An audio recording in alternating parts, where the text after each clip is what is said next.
할렐루야. 우리 함께 찬양하면서 하나님 앞에 오후 찬양 예배 드리도록 하겠습니다. 십자가의 전달자 함께 찬양하죠.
하나님 아버지, 참 감사합니다. 오늘 거룩한 주일을 맞이하여 주일 낮 예배를 드리고 또 이 시간 각자 가정에서 하나님 앞에 우리 마음을 모아 오후 찬양 예배를 드리게 해주시니 고맙습니다.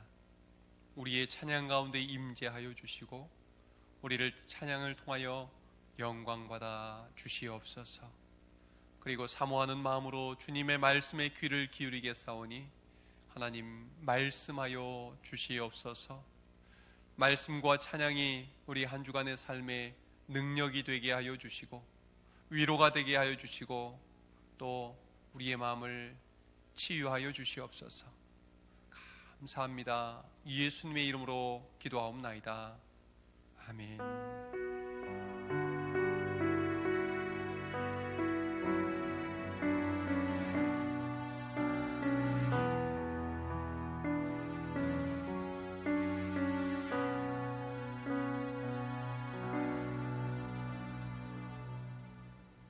이 시간 우리에게 주신 하나님의 말씀은 히브리서 8장 1절부터 6절까지의 말씀입니다. 신약성경 360쪽 히브리서 8장 1절부터 6절까지의 말씀입니다.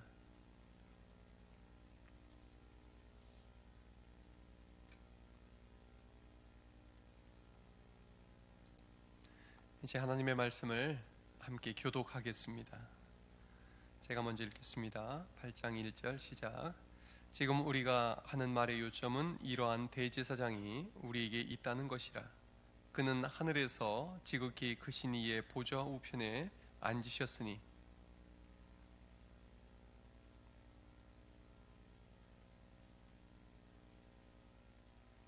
대제사장마다 예물과 제사 드림을 위하여 세운 자니 그러므로 그도 무엇인가 드릴 것이 있어야 할지니라.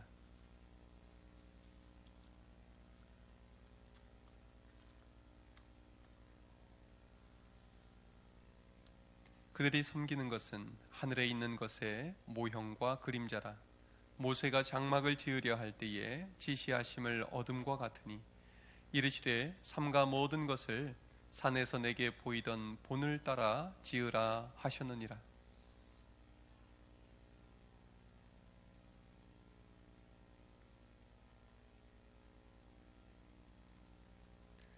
아멘. 할렐루야. 우리는 살아가면서 원치 않는 일을 겪을 때가 종종 있습니다. 내 삶은 왜 이렇게 꼬일까 생각이 들 때도 있습니다. 어려서부터 사모가 되고 싶었던 한 아가씨가 있었습니다. 하나님께 가장 귀한 것을 드리고 싶은데 어떻게 하면 그렇게 할 수 있을까 생각을 하다가 사모의 길을 가면 내 가장 귀한 것을 하나님께 드릴 수 있겠다는 생각이 들었다고 합니다. 그래서 사모가 되기 위해서 신학대학교에도 갔고 또 선교원에서 일도 했습니다. 개척교회 사모가 될지도 모르니까 이 교회에서 정말 열심히 화장실 청소도 하고 주보도 만들고 교회 일에 필요한 모든 것들을 열심히 배워나가고 있었습니다. 그런데 그렇게 교회를 섬기던 중에 교회 청년부에서 한 남자를 만나게 됐습니다. 나중에 결혼까지 하게 됐는데 그는 목회자가 아니고 일반 직장인이었습니다. 아들도 하나 낳고 행복하게 잘 살고 있었는데 남편이 어느 날부턴가 자꾸 머리가 아프다고 하는 겁니다. 며칠 뒤에 남편이 병원에 가서 뇌 사진을 찍었는데 뇌에 종양이 있다는 판정을 받게 됩니다. 병원에서는 뇌종양 수술을 곧바로 받자고 이야기했습니다. 그런데 하필이면 이 뇌종양이 시신경과 언어신경을 지나는 그 가운데 있다는 겁니다. 수술하고 나면 후유증이 있을 수 있습니다. 그렇게 이야기를 들었는데 수술을 하고 났더니 역시나 두 가지 장애가 같이 왔습니다. 눈이 잘 보이지 않아서 텔레비전을 보려고 해도 바짝 앞에 다가가서 봐야만 보이고, 그리고 말을 잘 못하는 겁니다. 어버버버 하면서 말을 할 줄을 몰랐습니다.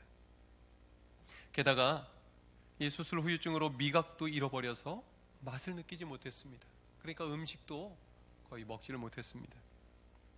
어느 날 남편이 포도 먹고 싶다고 포도 하는 소리를 듣고 빨리 입맛이 느껴질 때 포도 사다 줘야겠다 하고 포도를 사러 대형 할인마트로 갔습니다. 포도를 하나 들고 계산대로 갔는데 조금 전까지 가지고 있었던 지갑이 안 보이는 겁니다. 소매치기를 당한 겁니다. 너무 기가 막혔습니다. 겨우 택시를 타고 병원에 돌아오게 되었고, 그날 저녁에 이제 아이를 데리고 시아버지와 함께 집에 돌아오게 됐습니다. 근데 이게 웬일입니까? 집에 들어와서 보니까 창문이 다 열려 있고 커튼이 바람에 날리고 있는 겁니다. 빈집에 도둑이 들어와서 집안에 있는 걸 다 가져가 버리고 말았습니다.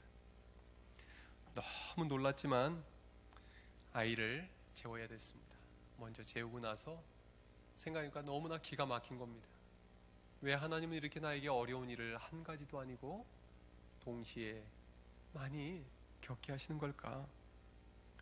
그래서 펑펑 울면서 하나님께 따졌습니다. 하나님, 도대체 왜 이러시는 거예요? 저에게 왜 이렇게 어려운 일을 많이 겪게 만드시는 거예요? 울면서 무릎에 잠든 아이를 머리카락을 쓰다듬다가 문득 자기 손을 바라보게 됐습니다. 그런데요, 이 손을 바라보다가 갑자기 큰 깨달음이 온 거예요. 하나님, 제 아들의 머리를 쓰다듬을 수 있는 이 손을 주셔서 감사합니다. 아까 병원에서 보니까 정말 중환자인 아이들도 많던데 우리 아이, 이 아들을 제가 이렇게 품고 있을 수 있게 해주셔서 감사합니다. 저에게 이 눈을 주셔서 우리 아이 눈을 바라볼 수 있게 해주셔서 감사합니다. 저에게 귀를 주셔서 우리 남편 아까 포도 먹고 싶다고 할 때 알아듣게 해주셔서 감사합니다. 남편이 수술 받은 것도 감사하고, 또 시아버지가 지금 집에 같이 돌아와줘서 이 집에 어른이 같이 계신 것도 감사하고, 도둑 들었다고 경찰서에 신고했더니 경찰이 와준 것도 감사하고, 그때부터 모든 것이 감사하게 느껴지더라는 것입니다. 그날 이 여자분은 한 가지 결심을 했습니다. 나는 어떤 상황 속에서도 하나님은 항상 옳으십니다. 그렇게 고백하며 살겠습니다. 그렇게 그는 마음의 결단을 했습니다. 머리로 생각할 때는 정말 하나님이 옳지 않으신 것처럼 느껴질 때가 많지만, 실수가 없으신 하나님, 참 좋으신 하나님은 항상 옳으신 분이니까 나는 그 고백을 하면서 살아야겠다. 그렇게 결심을 한 것입니다. 그 이후로 이 여자분은 이제 남편이 치료받느라 생계를 유지할 수가 없어서 가정의 생계를 책임지기 위해서 디자인 회사를 하나 운영하게 됐다고 합니다.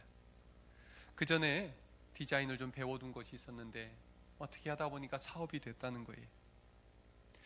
또 남편은 잘 치료받고 회복이 되었는데 10년 뒤에 또 재발이 되고 말았습니다. 그런데요, 하나님은 그 마음에 평안함을 주셨어요. 첫 번째는 내가 당황했지만 이번에 하나님이 분명히 고치실 게 틀림없으니까 난 걱정 안 할 거야. 왜요? 하나님은 항상 옳으시니까요. 하지만 마음은 너무 아파서 하나님 앞에 교회에서 눈물을 흘리며 기도했습니다. 그런데요, 하나님께서 마음에 평안을 주시는 거예요. 나중에 병원에 다시 가보니까 이거 하나도 복잡한 수술 아니고 간단히 제거할 수 있는 수술입니다. 그 이야기를 듣고 이제 남편은 수술을 받고 잘 회복하고 있는 중에 있다고 합니다. 이분이 윤선 디자인 회사를 운영하는 정윤선 대표입니다. 이분이 기독교 방송에 나와서 간증을 하면서 이런 놀라운 말을 합니다. 제 남편의 암덩어리는 축복덩어리입니다. 여러분, 이렇게 고백할 수 있을까요? 어떻게 그럴 수 있냐고 사회자가 물으니까 남편의 암 때문에 우리 가족이 믿음으로 똘똘 뭉쳐서 하나가 될 수가 있었습니다. 그리고 제가 이 디자인 회사를 차리고 운영하게 된 것도 남편의 질병 덕분에 가능한 일이었습니다. 지금은 이 회사를 운영하면서 정말 어려운 교회들을 마음껏 돕고 있습니다. 그러니 내 남편의 암덩어리가 축복덩어리지요. 그렇게 말을 하는 겁니다. 여러분, 어떻게 이런 고백이 가능하겠습니까? 암뿐만 아니라 우리를 가장 힘들게 하는 그러한 문제들을 우리는 축복덩어리라고 할 수가 있을까요?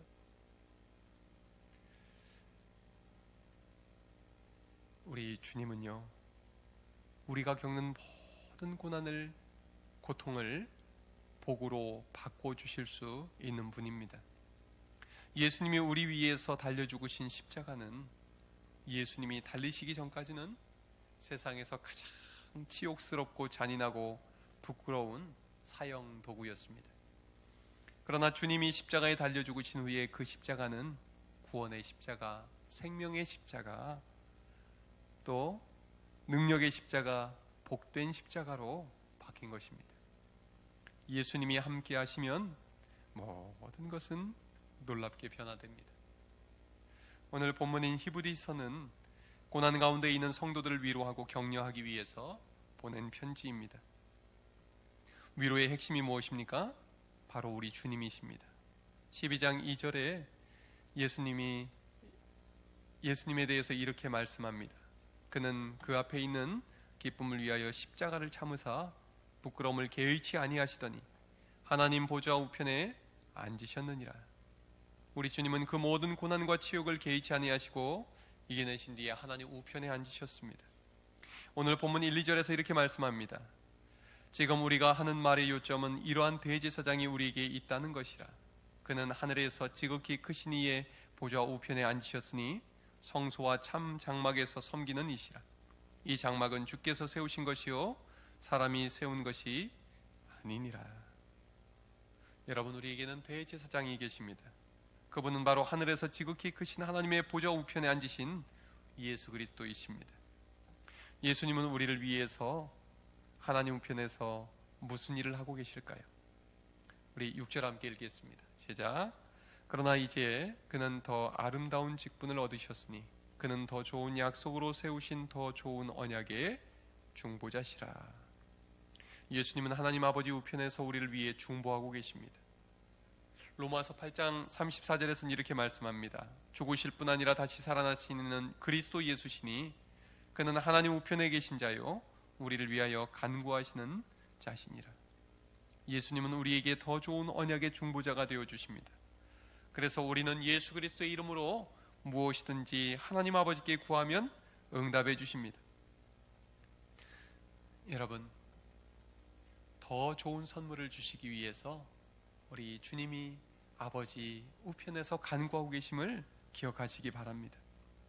우리가 고난 속에서 눈물로 기도할 때 주님은 그 눈물을, 슬픔의 눈물, 아픔의 눈물을 기쁨의 눈물, 감사의 눈물로 바꿔주실 수가 있는 것입니다. 그래서 앞에서 말씀드린 정윤선 씨의 간증처럼 암덩어리도 복덩어리가 감사덩어리가 되게 해주시는 것입니다.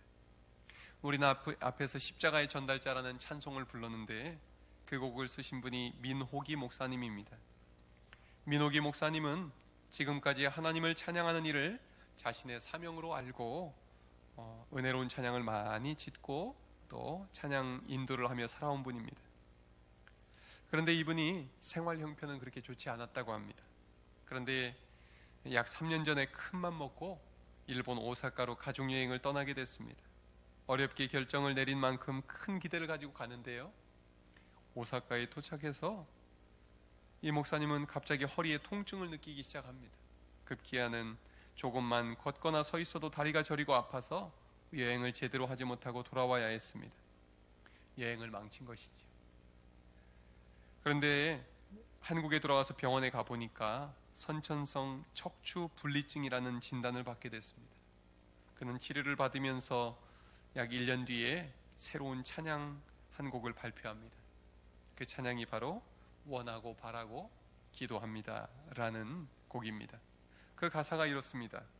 이 세상을 살아가는 동안에 나의 힘을 의지할 수 없으니 기도하고 낙심하지 말 것은 주께서 참 소망이 되심이라. 하나님의 꿈이 나의 비전이 되고 예수님의 성품이 나의 인격이 되고 성령님의 능력이 권능이 나의 능력이 되길 원하고 바라고 기도합니다. 그렇지요. 이 세상을 살아가는 동안에 나의 힘을 의지할 수 없습니다. 그러나 낙심하지 말 것은 주께서 소망이 되어주시기 때문입니다. 지금 당장은 고난이라고 불행이라고 생각이 될 수 있지만 모든 것이 합력하여 선을 이루게 하신 하나님께서는 더 좋은 언약의 중보자가 되어주십니다. 우리 함께 원하고 바라고 기도합니다. 찬양 부르고 기도로 마치겠습니다.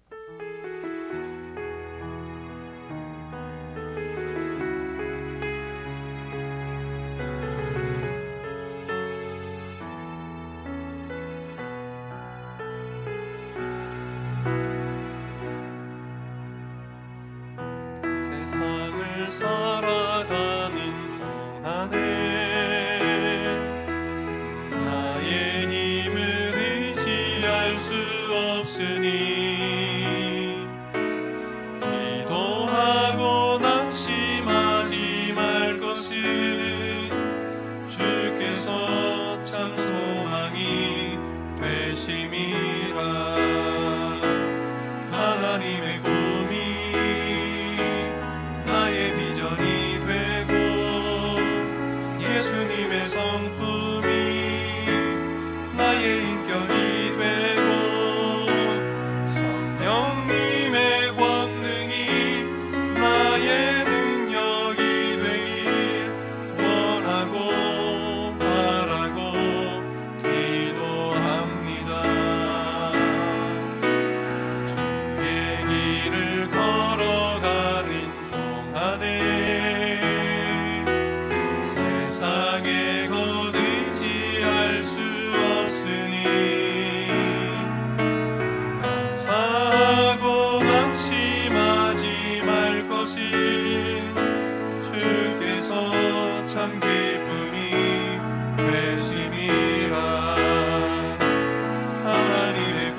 하나님 아버지, 우리의 삶 속에 우리 힘으로 해결할 수 없는 것들이 너무나 많습니다. 이해되지 않는 것들도 너무나 많습니다. 원치 않은 일들이 일어나고 내 삶이 엉망인 것처럼 느껴질 때도 많습니다. 그러나 더 좋은 언약의 중보자가 되어주신 우리 주님께서 모든 것이 합력하여 선을 이루게 해주실 줄로 믿습니다. 기도하고 낙심하지 않고 우리 주님을 바라보고 나아가겠사오니 주님의 때에 모든 것이 합력하여 가장 아름다운 응답으로 돌아오게 하여 주옵소서. 이 모든 말씀을 예수님의 이름으로 기도드리오며 이제는 우리 주 예수 그리스도의 은혜와 하나님 아버지의 사랑과 성령님의 교통하심이 이 시간 함께 예배하는 모든 이들 위해 지금부터 영원토록 함께 하옵시기를 간절히 축원하옵나이다. 아멘.